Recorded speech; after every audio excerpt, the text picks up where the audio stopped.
अस्सलाम वालेकुम 8th class, कैसे हैं बच्चों आप लोग। आज हमने मैथ का यूनिट नंबर 1 स्टार्ट करना है। हम इससे सबसे पहले हम करने जा रहे हैं एक्सरसाइज 1.2। एक्सरसाइज 1.2 में हमारा जो बेसिक पोर्शन है जो हमने सीखना है वो है यूनियन और इंटरसेक्शन। हम देखेंगे यूनियन को, मैं एक क्वेश्चन को अटेम्प्ट करूँगी, पहले एक क्वेश्चन हर पार्ट का मैं अटेम्प्ट करूँगी, बाकी जितने रिमेनिंग होंगे वो आप अटेम्प्ट करेंगे। चलिए जी स्टार्ट करते हैं। फर्स्ट ऑफ ऑल जो हमारा फर्स्ट क्वेश्चन है एक्सरसाइज 1.2 का वो है वेरीफाई करना है। आपने वेरीफाई का मतलब है तस्दीक करना है, साबित करना है। क्या साबित करना है? वो कहता है फर्स्ट ए पार्ट है ए यूनियन बी का जो आंसर आएगा वो इक्वल होगा बी यूनियन ए के आंसर के। ये आपने तस्दीक करनी है कि ये बात करेक्ट है या नहीं है। फिर इसी क्वेश्चन का बी पार्ट है A intersection B is equal to B intersection A. कहते हैं कि अगर हम ए का इंटरसेक्शन लें बी के साथ और बी का इंटरसेक्शन लें ए के साथ तो इन दोनों के आंसर सेम आने चाहिए। चलें जी हम स्टार्ट करते हैं। फर्स्ट ऑफ ऑल ये जो साइड है, आपके पास दो साइड्स हैं इस टाइम। ये जो साइड है, ज़ाहिर बात है अगर मैं हाथों को इस तरह से करूं तो ये जो साइड होगी ये राइट साइड होगी और ये लेफ़्ट साइड होगी। सबसे पहले हम साइड सॉल्व करते हैं लेफ़्ट हैंड साइड। हम सबसे पहले लेफ़्ट हैंड साइड सॉल्व करते हैं। लेफ़्ट हैंड साइड में हमारे पास ये है A union B. A union B को निकालने का तरीका क्या है? मैं लिखूँगी ए की वैल्यू 1। वैल्यूज़ कहाँ हैं? क्वेश्चन में दी हुई है 1 2 3 डॉट डॉट डॉट और 10। अब आपको पता होना चाहिए डॉट डॉट का मतलब है कि सारी जितनी भी गिनती यहाँ तक 10 तक आती है वो सारी यहाँ पे आ गई, हमने शॉर्टकट में लिख दिया है। अब यहाँ साइन है यूनियन का तो मैं यहाँ यूनियन लिखूँगी और फिर यहाँ पर बी की वैल्यू लिखूँगी क्योंकि उन्होंने लिखा है ए यूनियन बी। ए की वैल्यू लिखी, फिर यूनियन लिखा, फिर बी की वैल्यू लिखेंगे। कहाँ से लिखेंगे बी की वैल्यू? क्वेश्चन में दी हुई है, ये लिखी हुई है, मैं यहाँ पे रीराइट कर देती हूँ। 7 8 9 10 11 12। यूनियन निकालने से मुराद ये है कि हमने वो सारी वैल्यूज़ लिखनी है जो यहाँ भी हों यहाँ भी हों।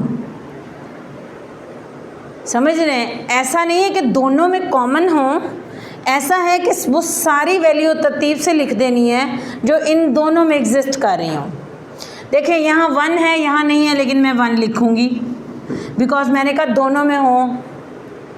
जो भी वैल्यू इधर है इधर नहीं है वो भी लिखेंगे, इधर है इधर नहीं है वो भी लिखेंगे, यानी सारी वैल्यू लिखेंगे बेसिकली। यहाँ 1 से लेकर 10 तक है, यहाँ 7 8 9 10 यानी 10 तक तो दोनों में कॉमन है। लेकिन अब सवाल ये पैदा होता है कि क्या ये 7 8 9 10 यहाँ भी है तो ये 2 टाइम्स आएगा? नहीं। अगर दोनों में वैल्यूज़ हैं तो वो 2 टाइम नहीं आएगी, 1 टाइम ही आएंगी। हम लिखेंगे 1 2 3 डॉट डॉट करके हमारे पास 10 तक वैल्यू आ गई। अब यहाँ पर 11 है और 12 है, लेकिन यहाँ नहीं है। मैंने आपको अभी बताया कि यूनियन का मतलब होता है कि हमने सारी ओवरऑल वैल्यूज़ लिखनी है। ये हमारे पास आंसर आ गया ए यूनियन बी। जो भी वैल्यूज़ ए में हैं वो भी लिखनी है, जो बी में है वो भी लिखनी है।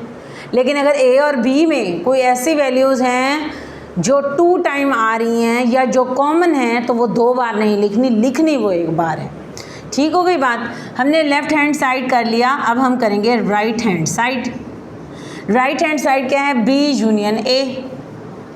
B union A. अब हम उसी तरह पहले बी की वैल्यू लिखेंगे जो हमें ऊपर दी गई है। What is the value of B? 7 8 9 10 11 12। उसी तरह यूनियन का साइन डालेंगे। याद रखें यूनियन का कैपिटल यू का साइन होता है। ख़बरदार जो किसी बच्चे ने छोटा यू डाला, जैसा कि आप लोग होमवर्क में या क्लास वर्क में करते हैं, तो मैंने क्रॉस लगा देना है, मैं पहले बता रही हूँ। अब आपने क्या करना है? आपने ए की वैल्यू लिखनी है। यहाँ ए की वैल्यू क्या है? हमारे पास ए की वैल्यू है 10 तक। अब हमने इनमें फिर यूनियन निकाला। आपको पता है 1 से लेकर 10 तक यहाँ है, यहाँ 7 8 9 10 यानी 10 तक गिनती यहाँ भी है यहाँ भी है।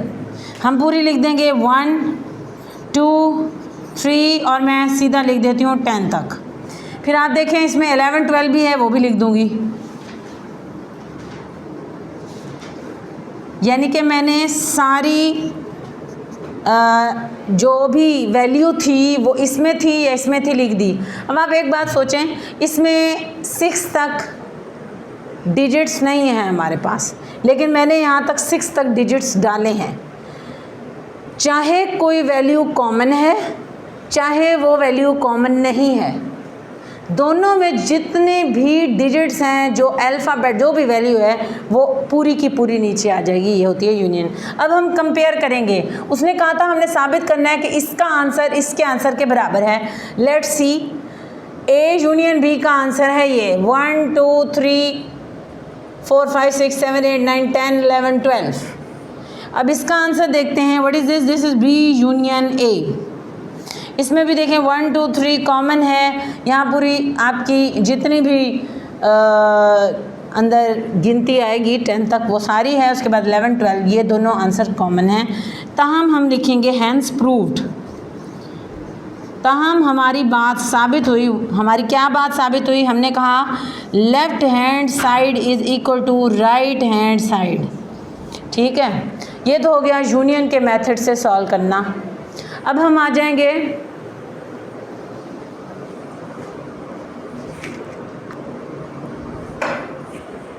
हाँ जी, अब हम करेंगे ए इंटरसेक्शन बी और बी इंटरसेक्शन ए। बिल्कुल इसी तरीके से हमने क्या करना है, पहले हमने लेफ़्ट हैंड साइड सॉल्व करनी है। इसकी लेफ़्ट हैंड साइड क्या है? A intersection B.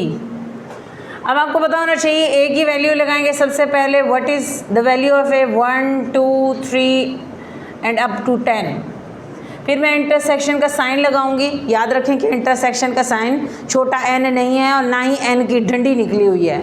यू को उल्टा करके उन्होंने एन बना दिया है, इंटरसेक्शन का साइन बना दिया है। That is not basically N. अच्छा जी, उसके बाद बी की वैल्यू क्या है? बी की वैल्यू लिखेंगे 7 8 9 10 11 12। अब उसने कहा इंटरसेक्शन निकालना है। याद रखिए इंटरसेक्शन का मतलब है जो चीज़ दोनों में कॉमन हो। अब यहाँ पर कॉमन क्या है? यहाँ पर 1 2 3 4 5 6 7 8 9 10 है।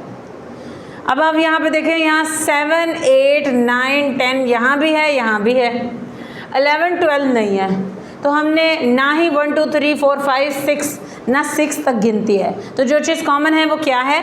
वो है 7 8 9 10। ये हमारे पास क्या निकला है? A intersection B. ये हमारे पास लेफ्ट हैंड साइड निकल आई है। अब हम करेंगे right hand side. Right hand side क्या है? B intersection A. B intersection A कैसे फाइंड आउट करते हैं? हम बी की वैल्यू लिखेंगे यहाँ से 7 8 9 10 11 12। इंटरसेक्शन का साइन लगाएंगे। हम ए की वैल्यू लिखेंगे। What is the value of A? 1 2 and so on up to 10 तक है। इनमें कॉमन चीज़ निकालेंगे। आप देखेंगे यहाँ 10 तक गिनती है। 1 2 3 4 5 6 7 8 9 10। इसमें कॉमन क्या है? यहाँ भी 7 8 9 10 है, यहाँ भी 7 8 9 10 है। तो कॉमन क्या आएगा? 7 8 9 10। ये कॉमन आ गया आपके पास। तो ये आपके पास बी इंटरसेक्शन ए आ गया है। अब हम मैच करेंगे कि हमारे ए इंटरसेक्शन बी का आंसर बी इंटरसेक्शन ए के आंसर के बराबर है। देखिए यहाँ 7 है, यहाँ 7, यहाँ 8 है, 8 है, 9 है, 9 है, 10 है, 10 है। Hence proved. क्या प्रूव हुआ है? Left hand side is equal to right hand side. अब आपने कहीं भी यूनियन और इंटरसेक्शन निकालना है तो यूनियन निकालने का तरीका है कि दोनों वैल्यूज़ में टोटल जो भी अमाउंट है वो आंसर आ जाएगा यूनियन का। और अगर आपने इंटरसेक्शन निकालना है तो दोनों वैल्यूज़ में जो भी चीज़ कॉमन है वो इंटरसेक्शन का आंसर आ जाएगा। ठीक है, अब आपने इसी क्वेश्चन का बी पार्ट का थर्ड वाला क्वेश्चन करना है। यानी कि आपने एक क्वेश्चन मैंने अटेम्प्ट कर लिया है, एक क्वेश्चन आपने अटेम्प्ट करना है। ठीक ठीक हो गई बात।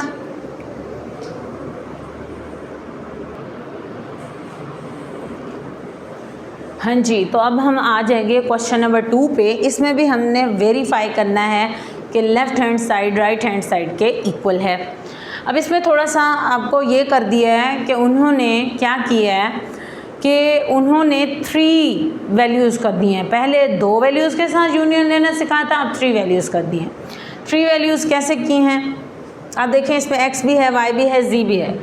अच्छा, क्वेश्चन नंबर 2 का मैंने 4 पार्ट इसलिए सिलेक्ट किया है क्योंकि बच्चे इसमें थोड़ी सी मिस्टेक करते हैं। वैल्यू लिखते वक्त आप एक चीज़ देखें, x की वैल्यू 1 2 3 डॉट डॉट 14 तक है, इसका मतलब है कि ये आगे मुस्तकिल 14 तक गिनती चलेगी।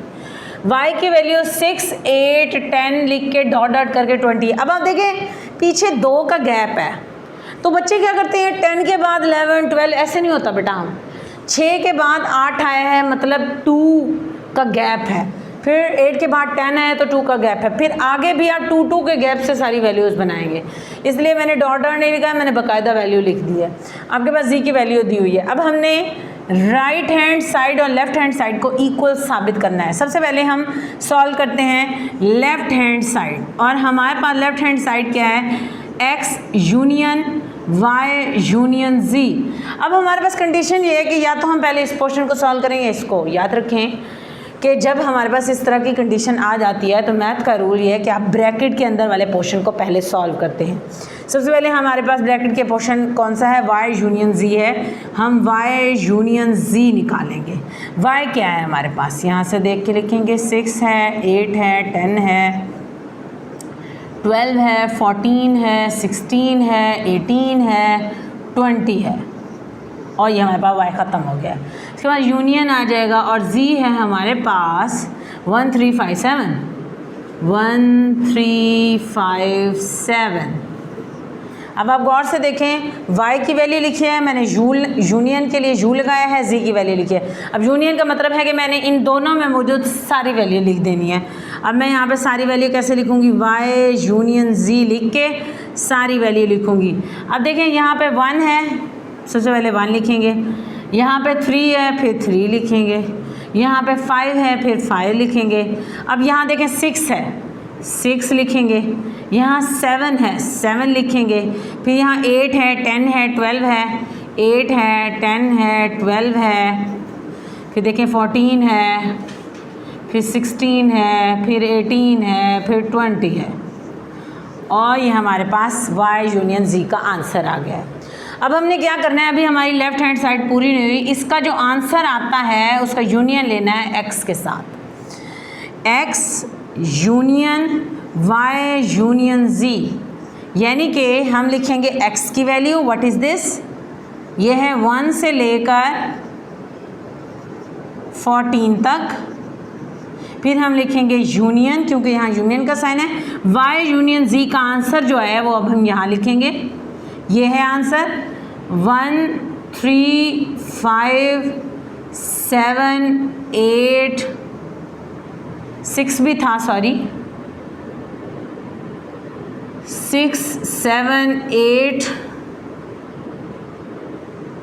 10 12 14 16 18 20। अब हम इसका आंसर लिखेंगे। हमने देखना है कि इसमें हमने कॉमन फैक्टर नहीं देखना, हमने देखना है इसमें ओवरऑल क्या है।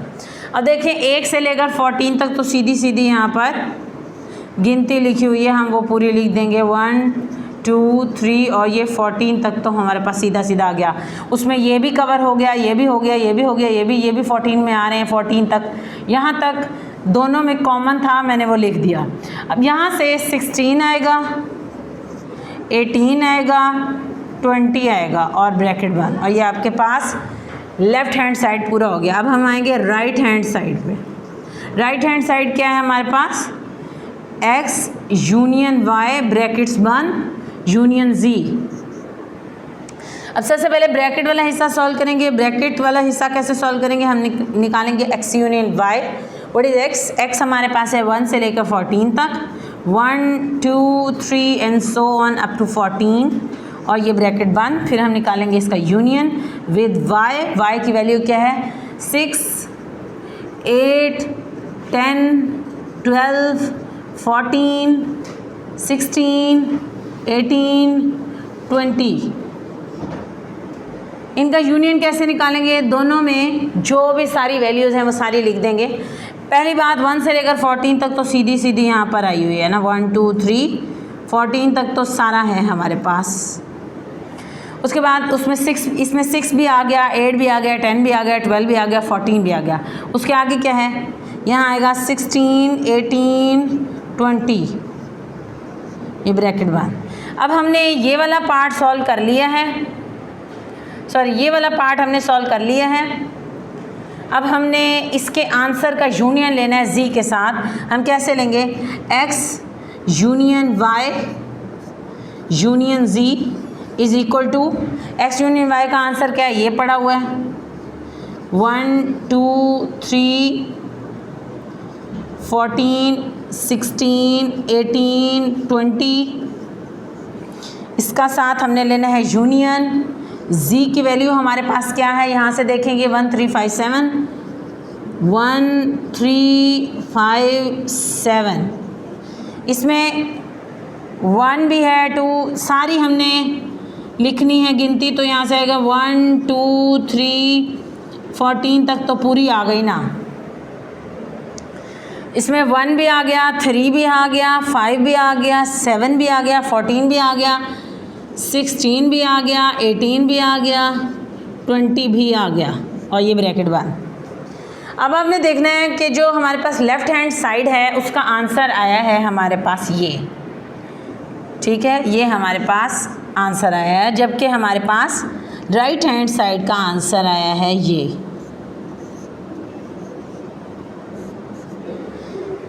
अब इन दोनों के आंसर्स को हमने मैच करना है। 1 2 3 1 2 3 14 तक गिनती आएगी, 16 16 18 18 20 20। दोनों के आंसर सेम हैं, यानी हमारे पास left hand side is equal to right hand side साबित हो गया, क्योंकि दोनों के आंसर सेम हैं। हम यहाँ लिखेंगे hence proved, left hand side is equal to right hand side.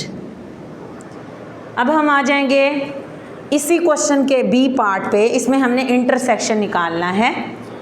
सबसे पहले हम आ जाते हैं लेफ्ट हैंड साइड पोर्शन पे। लेफ्ट हैंड साइड क्या है हमारे पास? ये सारी है, X intersection bracket start Y intersection जी, हमने ये फाइंड करना है। इसमें सबसे पहले हम ब्रैकेट वाला हिस्सा सॉल्व करेंगे, वाई इंटरसेक्शन जी को सॉल्व करेंगे। वाई हमारे पास क्या है? हम पूरी वैल्यू लिखेंगे 6 8 10 12 14 16 18 20। फिर यहाँ साइन है इंटरसेक्शन का, हम इंटरसेक्शन का साइन डालेंगे और फिर लिखेंगे z की वैल्यू। z की वैल्यू क्या है? 1 3 5 7। अब हम इन दोनों में कॉमन देखेंगे, इसमें 1 है, इसमें 1 नहीं है, इसमें 3 है, इसमें 3 नहीं है, इसमें 5 है, इसमें 5 नहीं है, इसमें 7 है, इसमें 7 नहीं है। जो इसमें है वो इसमें नहीं है, जो इसमें है वो इसमें नहीं है। तो इसका आंसर आएगा जी खाली सेट। कुछ भी आंसर में क्या आएगा? आंसर खाली सेट। अब हमने क्या करना है? ये वाला हिस्सा हमने सॉल्व कर लिया। अब इसको x के साथ इंटरसेक्शन लेना है, x intersection y intersection z। x की वैल्यू हमारे पास क्या है? यहाँ पे x की वैल्यू है हमारे पास 1 2 3 अप टू 14, और फिर हमने लेना है इसका इंटरसेक्शन। इसके आंसर के साथ इसका आंसर क्या है? एम्प्टी सेट, खाली सेट है। y इंटरसेक्शन z का आंसर एम्प्टी सेट है। इन दोनों में कॉमन क्या है? जो 1 से लेकर 14 तक गिनती इसमें तो है ही नहीं, तो इनमें सिर्फ कॉमन क्या है? ये ब्रैकेट्स हैं, दोनों में सिर्फ खाली सेट कॉमन है। ठीक हो गई बात। हमारे पास लेफ्ट हैंड साइड सॉल्व हो गई है। अब हम आ जाएंगे राइट हैंड साइड पे। राइट हैंड साइड क्या है? x intersection y brackets 1 intersection z। सबसे पहले x इंटरसेक्शन y निकालेंगे। क्यों x इंटरसेक्शन y निकालेंगे? क्योंकि ब्रैकेट के अंदर जो होता है वो पहले सॉल्व किया जाता है। x की वैल्यू क्या है? 1 2 3 और 14। y की वैल्यू क्या है?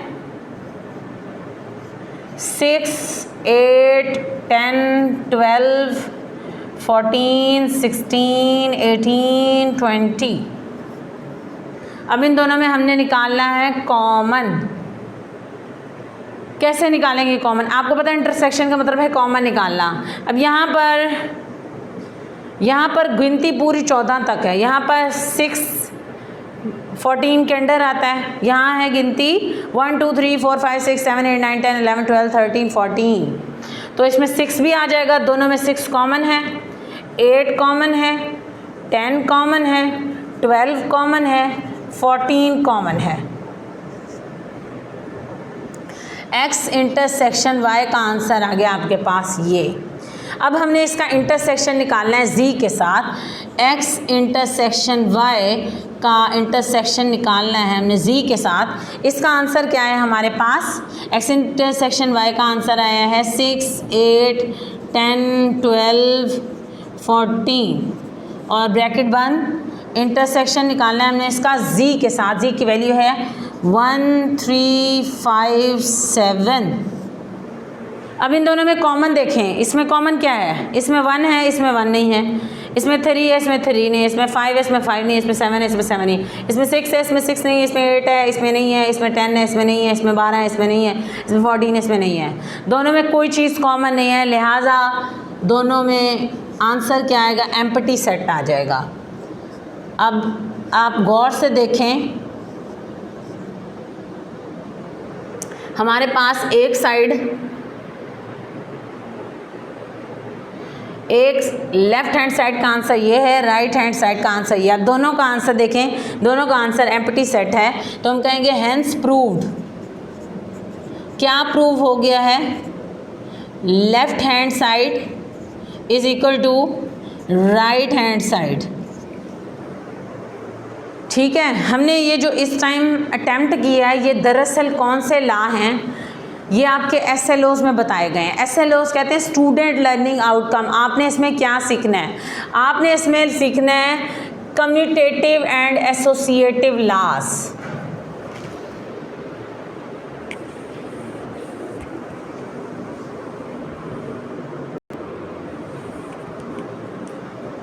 कम्यूटेटिव लॉ कौन से होते हैं? कम्यूटेटिव लॉ होता है A union B is equal to B union A।